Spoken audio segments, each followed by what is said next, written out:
Ano na, masakay ng bus. Sa taas kami.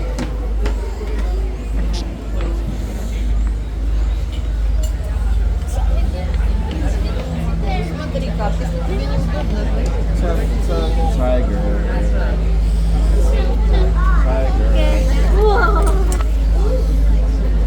Ay, salamat, nakaingkod. Yeah, go get your husband, Tatay. Ah, Oh no, don't drop it. Jump 30 feet.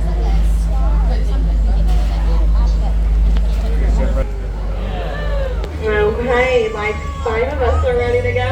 Good enough for me. Let's do it. Welcome aboard, friends. My name's April. I'll be your driver and guide for the next 35 to 40 minutes. And we're Ang off haba to pala. explore the beautiful San Diego Zoo. So this is one of 2 front doors of research and conservation. We've got the zoo and the safari park up in Escondido, and we create something called the San Diego Zoo Wildlife Alliance.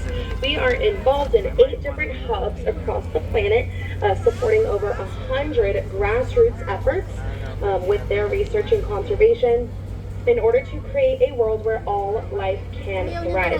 So thank you for being here and supporting us on that mission. Before we get into it, I want to give you guys a few tips and tricks about getting around. So first of all, please wave to Chuck on our right hand side. Hello, Chuck. Hi, that's to you, Chuck. Chuck is one of our volunteers. The volunteers are hanging out all over the zoo. So feel free to let them know if you have any questions. They're very knowledgeable about all your favorite animals. Flamingo. So it's a great resource. Also, a couple landmarks. The road we're on right now is called Front Street. It's at the bottom of your map. And then up ahead to the left, that's the one and only exit of the zoo, but you don't need it until 6. However, it is a landmark because right past that sign is where you can find things like Skyfari East. You can find the Reptile House, Reptile Walk. You can also find Wildlife Explorers Base Camp, which is home to some very unique, fascinating animals. There is an axolotl, a red panda, fennec foxes, burrowing owls, a mother sloth and her baby, and a raccoon, my favorite. So definitely check that out before you go home today. And on the right hand side, there's a duck. You're going to see them all over the place. They're just wild doing their thing. Anyways, we're now heading on into the rainforest. So along our journey, we are going to pass by a lot of plants and other vehicles. So please keep your hands, feet, heads, and tails safely inside the bus. And don't forget to hang on to all your stuff. You ride a because bus? If anything falls off the bus, I am unable First time to ni Celine stop makasakay and sa pick bus. it up. So even if it's an iPhone 6000, if it falls off, it's gonna live in the zoo. So please be careful. And finally, if you wish to stand up, that's okay. Just be sure to hang on to something at all times, and please keep your feet on the ground. Please do not stand on your chair, and please do not sit on the handrails on the side of the bus. I do not want any of you to trip and fall. I really don't, especially because I can't guarantee that I wouldn't laugh if that happened. Okay, well, we made it to the first big animal habitat of our tour, so go ahead and look to your right. Don't worry if you're toward the back. I'm going to scoot up several times so we can all see that there's a tiger right in the middle of this habitat. So you're going to kind of see this big tree right in the middle. And then slightly to the left, the tiger is laying down facing away from us. So just look for those orange and black stripes. This is Connor. He's a Malayan tiger. Malayan tigers are found in Southeast Asia, and they're one of the faces of the Asia Hub of Research and Conservation. He does live here with his little brother, Bakari, but they're both quite territorial. It's very natural for tigers to want to have their own space. So that's what they're doing here at the zoo, enjoying their time to themselves. But their mom is actually from the wild. She was coming very close to human settlements pretty often, so she was placed on a high priority hunting list. So in order to save her, she had to come live with us. But then she gave birth to this guy, his brother. She actually had a few cubs here because she was a part of the SSP, which I'll tell you about just a bit further up the road. But again, the Malayan tigers, their population in the year 1900 was about 100,000 in the wild. Today it is much smaller. Unfortunately, it's only estimated that there's 200 to 300 individuals left in the wild. That's a really steep drop off. Pangit pala sa And that's been taas. caused by multiple things such as poaching and habitat loss. Those two things, poaching and habitat loss, are what caused the Caspian tigers to go extinct, and that just happened in the 90s, so that is not too long ago. But there are things that we can do to help protect them. So please make sure to never support the poaching industry in any way. It just comes at far too high of a cost. We can also help protect the rainforest. Deforestation happens on a daily basis around the world, and it's caused by things like logging, mining, and agricultural use. For example, there's an ingredient called palm oil. It's in a lot of processed foods, so it is very bad for us and very bad for the earth. But it takes a lot of space to grow palm oil. But there's a free app called Palm Oil Scan that you can download on the phone you have.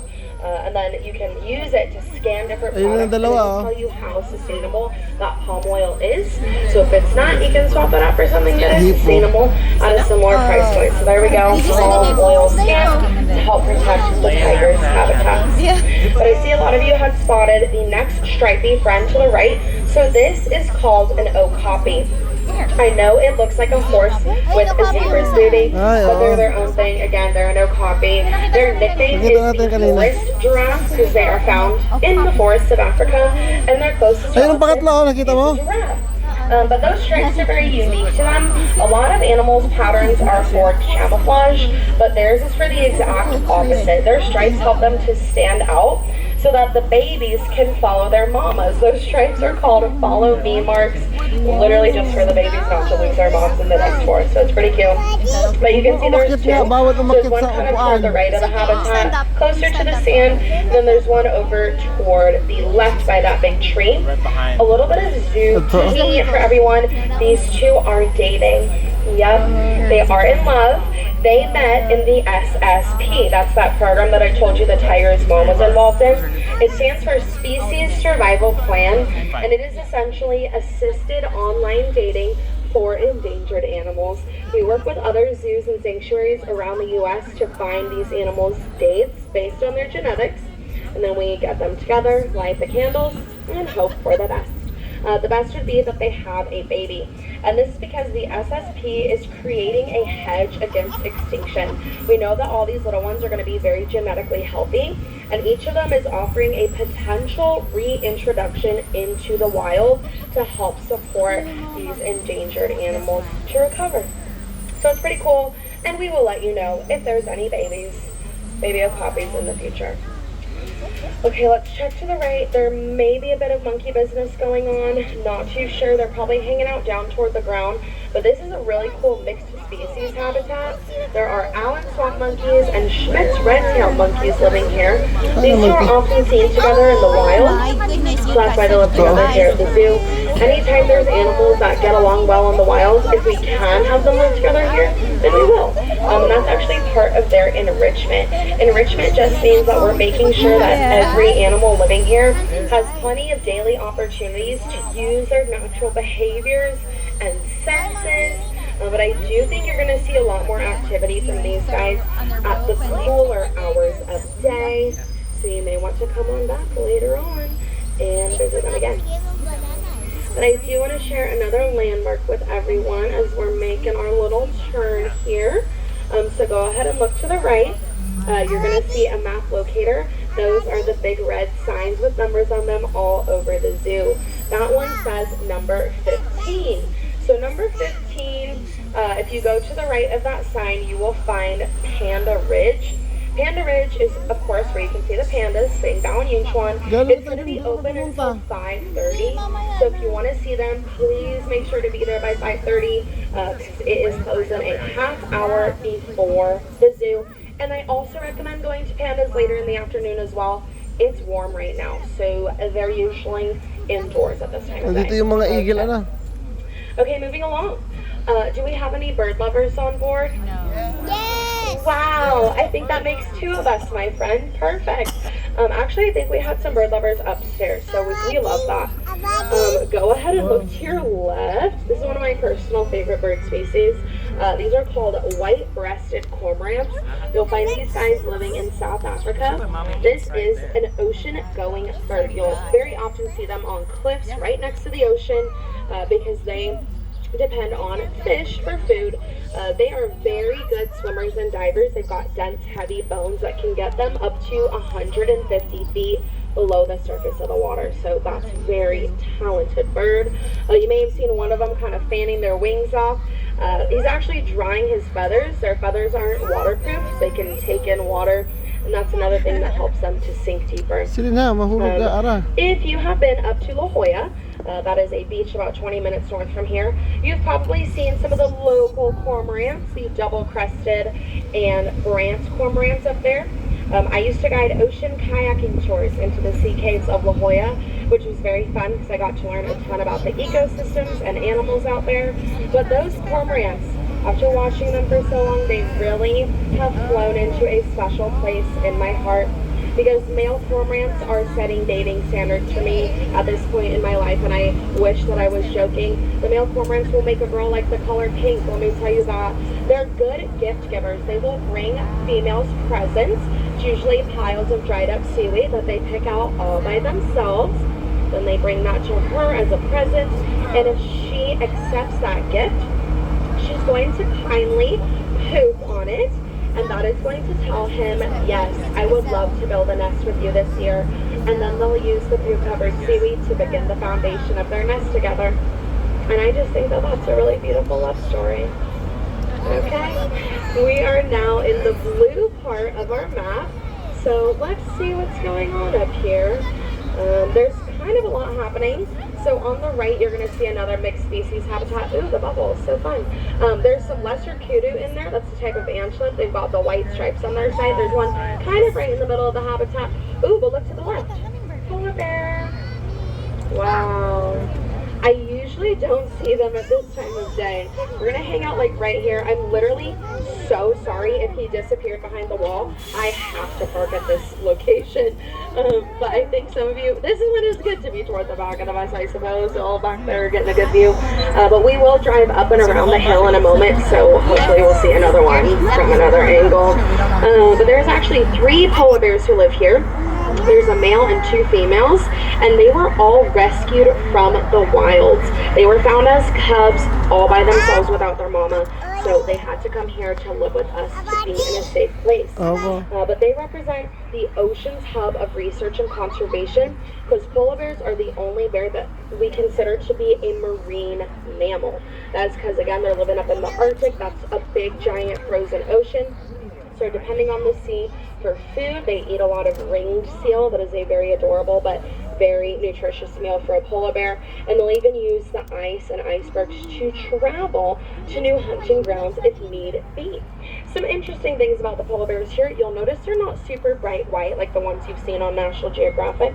That's because they live in San Diego. They're not surrounded by snow, so their fur isn't quite reflecting all of that pure whiteness. But also, they're not very thick and chunky. You've probably noticed that too. They're in San Diego. They have their summer body all year round. So we are happy for them. They don't live in sub-zero. They don't need to get super chunky to thrive in sub-zero. But let's head up the hill.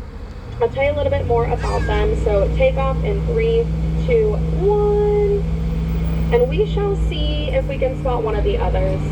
But as I was saying, they represent the ocean's hub of research and conservation. That is my personal favorite hub. The ocean is so incredible, mysterious, and it's very important to all of us, of course. And the ice at the top and bottom of our planet are important to us and the polar bears alike. Obviously, the polar bears need the ice to support their body weight so that they can efficiently go hunting. And we need the ice to stabilize the ocean temperatures. Look down to the left, you're going to see another polar bear from a different angle. Over toward the right of the habitat, hanging out by a little bush, having a nap. So the ice, the way that it helps the ocean is because currents travel. So when they get toward the ice, they're going to cool off, and that is stabilizing the entire planet's ocean temperatures.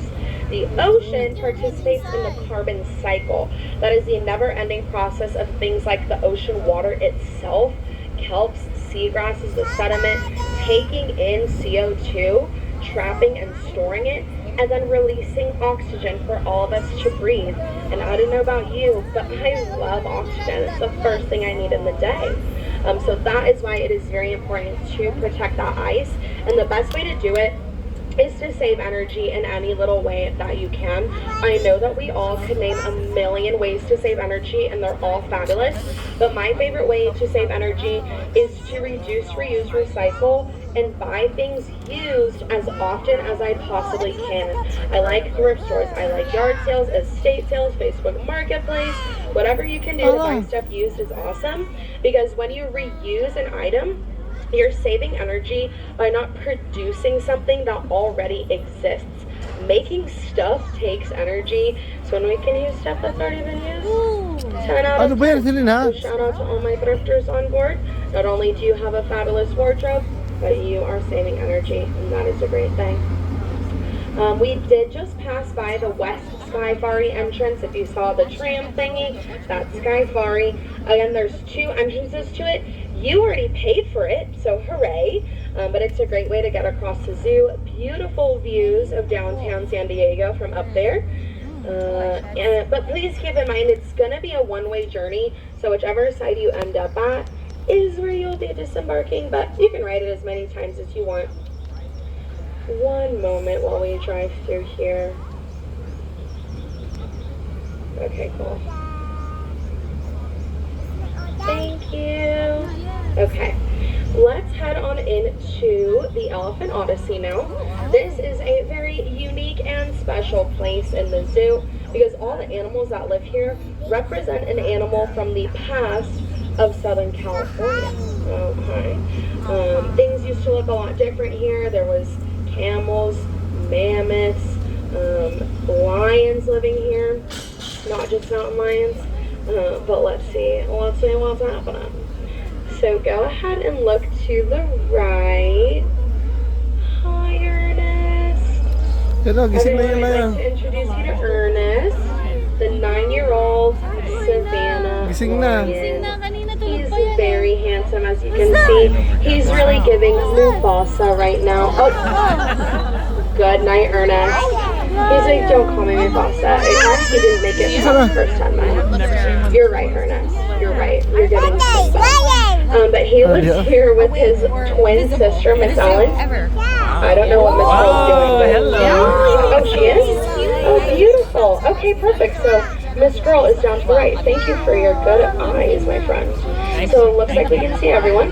Again, these are twins. They are not boyfriend and girlfriend, okay?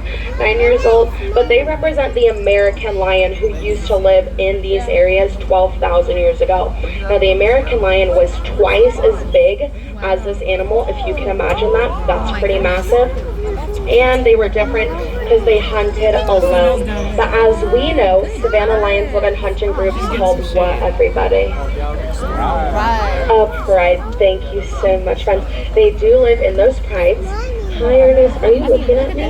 This is special.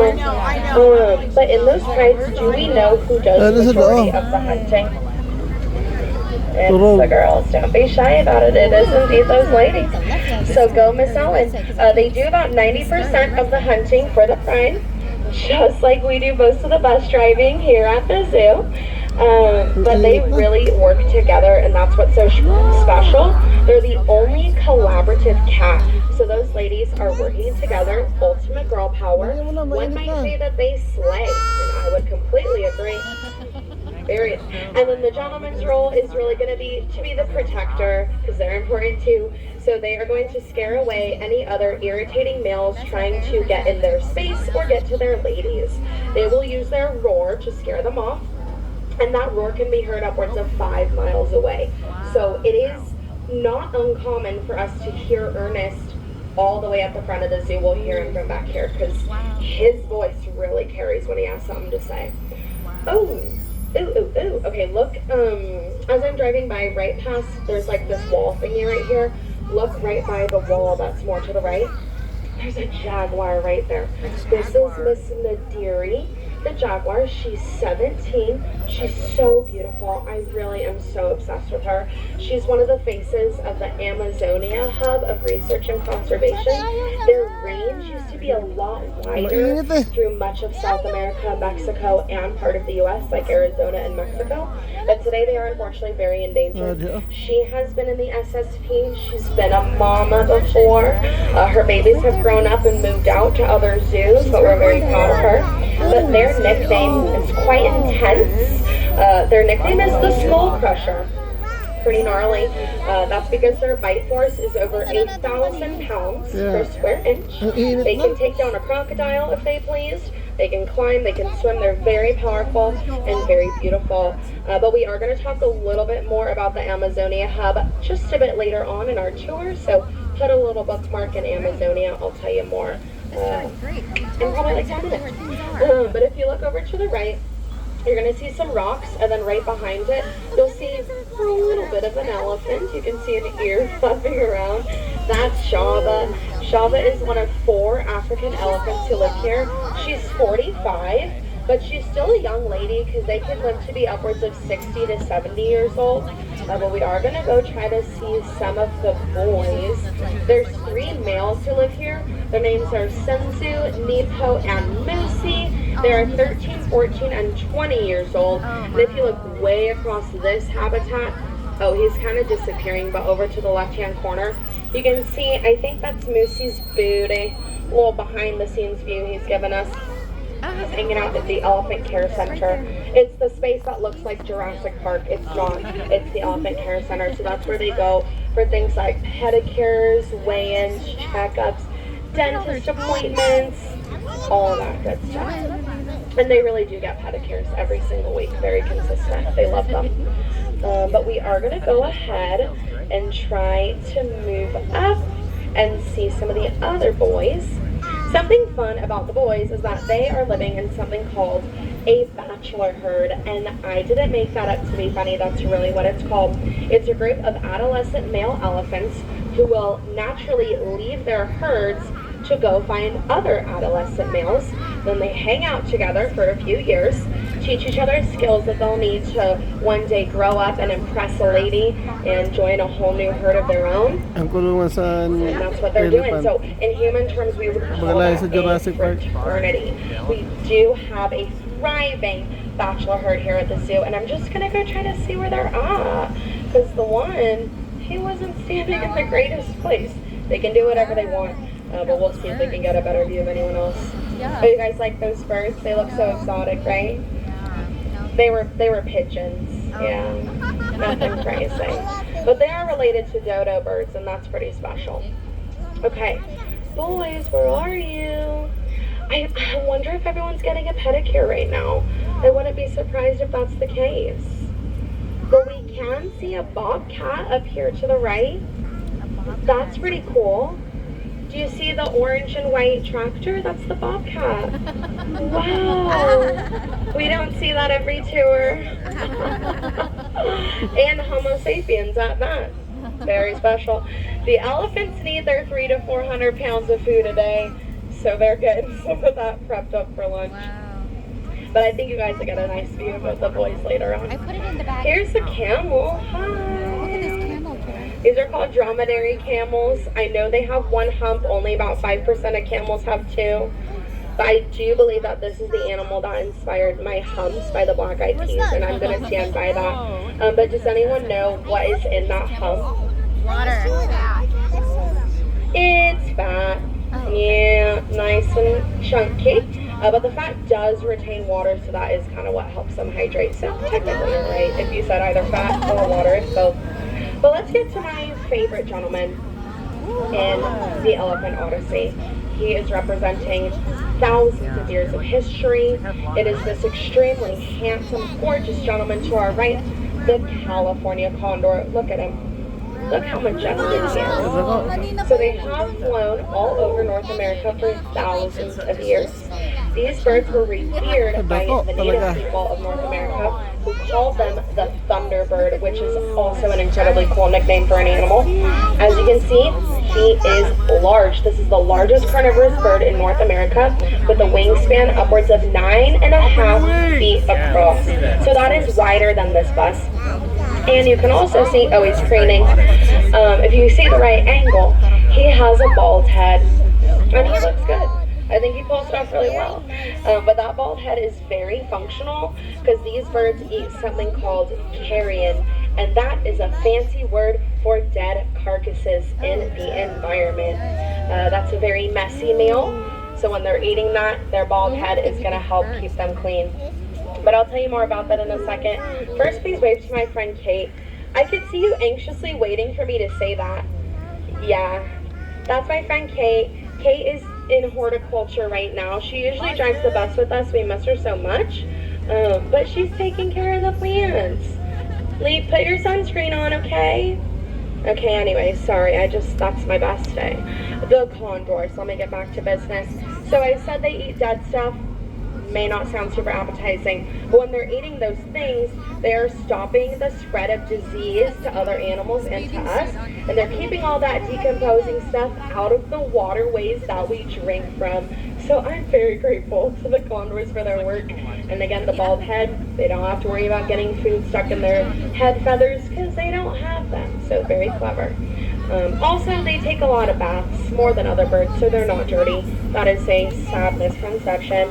But once it was about the 1980s, they went down from thousands of individuals all the way down to about 22. That's it. There was 22 California condors left in the wild in the 80s. That is a very small number. So we had to work very hard to save them. That involved working with other zoos like the LA Zoo, the California Condor Association. We were able to get all 22 condors to safety, and now from those remaining 22, there's almost 600 of them alive today. So that's awesome news. About half of that population you can now see in the wild in places like the Laguna Mountains, Baja California, Mexico, also the Grand Canyon. And then the remaining population is still being supported in breeding programs like the one we have at the Safari Park.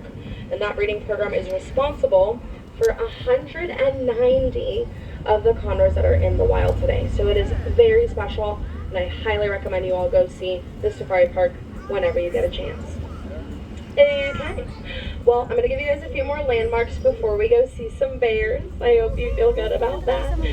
But to the right, this pathway here, this is what will take you down to Africa Rocks. Africa Rocks is where you can spot animals from Africa and Madagascar.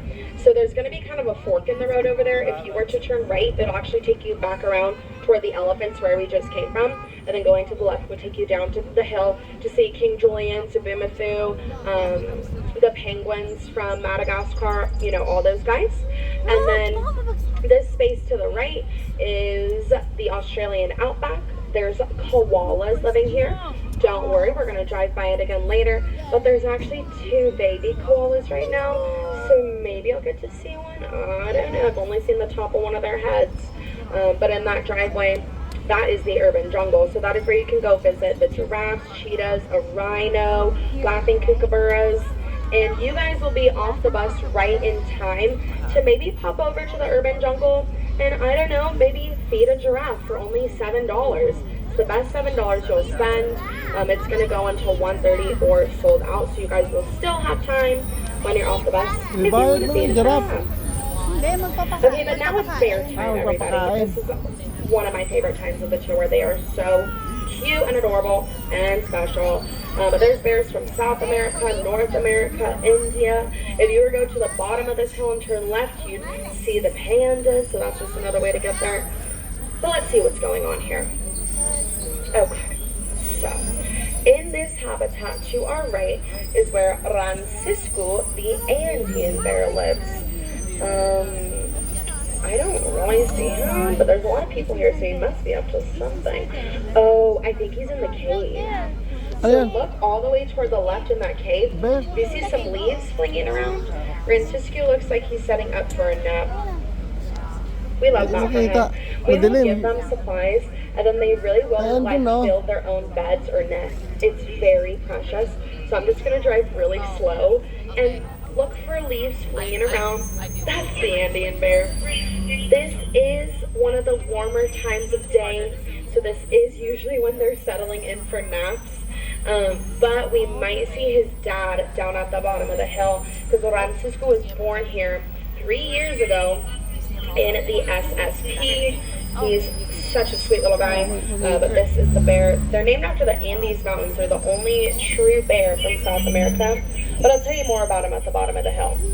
This habitat to our right is one that you're going to want to come back to, I'd say around 4, because there's a mom sloth bear and her 2 3-month-old cubs. They're so little tiny. I've seen him a couple Kasama. times. She's pretty protective over Wala him. man. If you think you've never seen a sloth bear, you have if you've seen the Jungle Book, because Baloo the bear was based off of a sloth bear. They're from India. They love ants. You remember Baloo wrote a song about ants. It was very scientifically accurate. So hopefully y'all can see them later. Are the grizzlies? Perfect. The grizzlies are the MVP of Bear Canyon Ayun, oh. today. So look at the back corner. Look at him sleeping. Ganda ko. So bad. So that's Scout and Montana. They're 10-year-old brothers, but they've been here since they were 3 months old. They were also rescued from the wild because they were being naughty bears when they were children. They were caught dumpster diving 3 times, which was, don't be offended. You know you were doing it. It's not your fault. It's not. Their mom taught them to do that, but we accidentally taught her to do that as humans. My Grizzly friends, our bears. trash is delicious, okay? There's a lot of good stuff in there, and if we leave trash all willy-nilly, you know who wants to come find it? Bears and other creatures.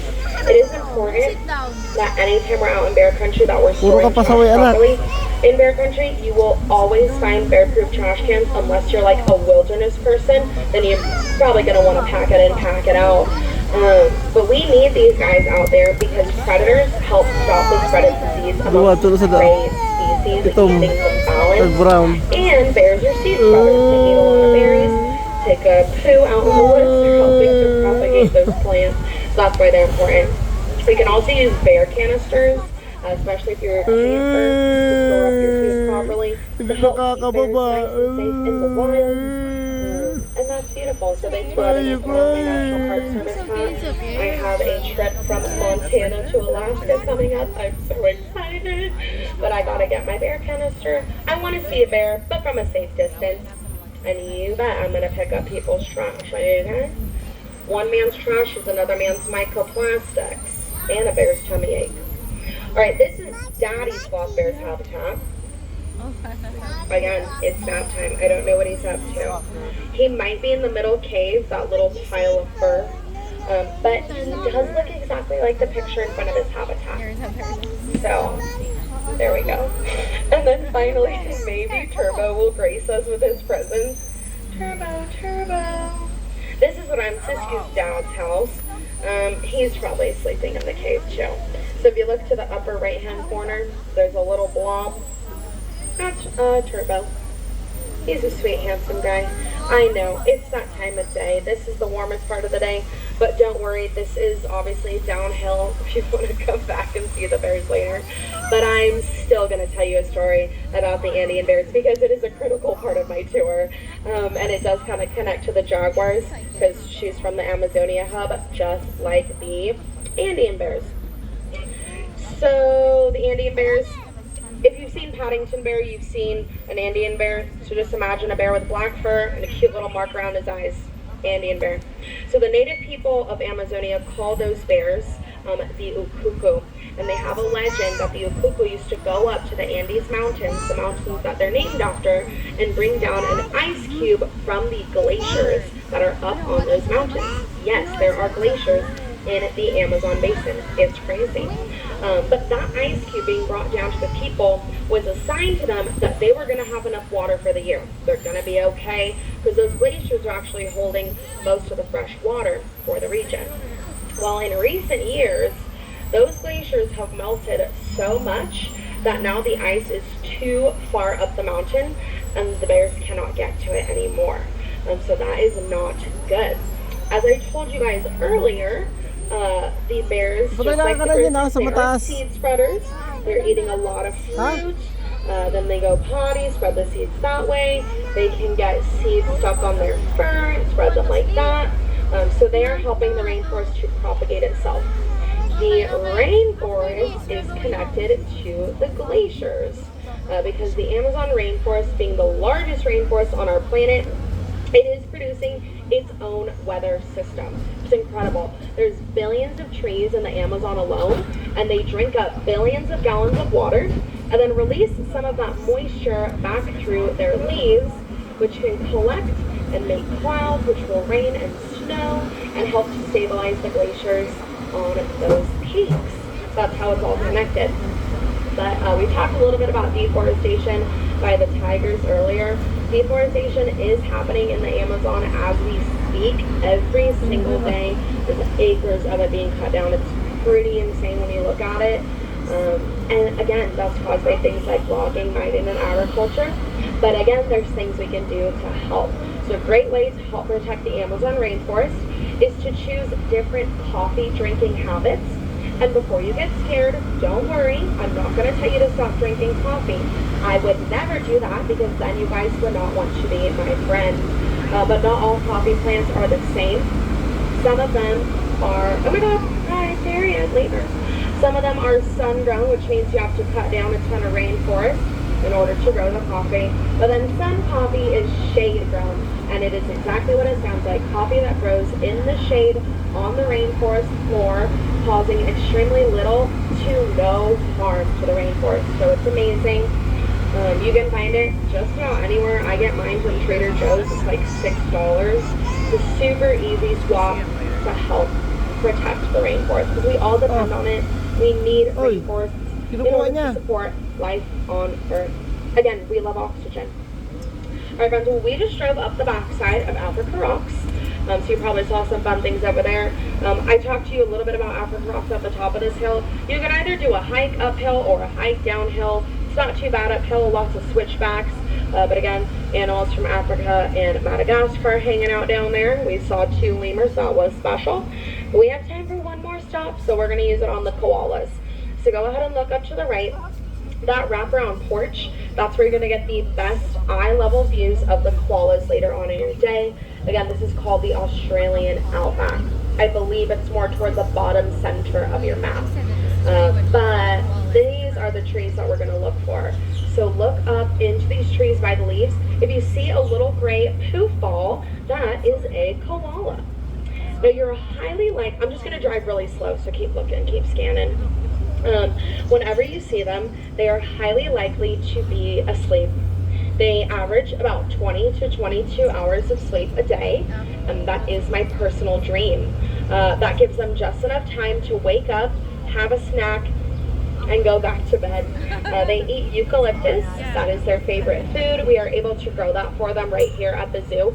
The eucalyptus has a toxic enzyme in it, so koalas have had to adapt to having special enzymes in their liver to break down that toxin, and that does take a little bit of energy for them to do, so that is why they are always sleeping. Yeah, keep looking over to the right. Now, as I mentioned earlier, there are 2 baby joeys living here. Very special. They're still really small. They can fit inside their mom's pouch.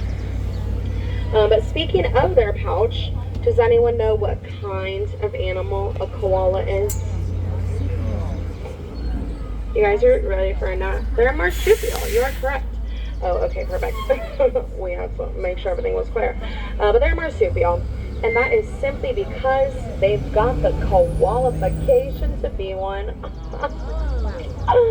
I didn't write that, so if you didn't laugh, it's not my fault. But it's true, they've got that pouch. That is what makes them a marsupial. So they're related to a kangaroo or a possum.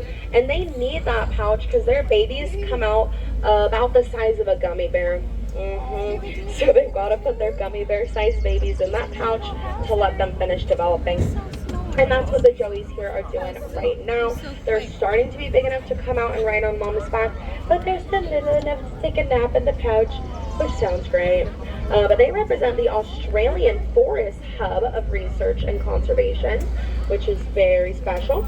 We have a study going on in collaboration with the University of Queensland to study the koalas who live on St. Bees Island.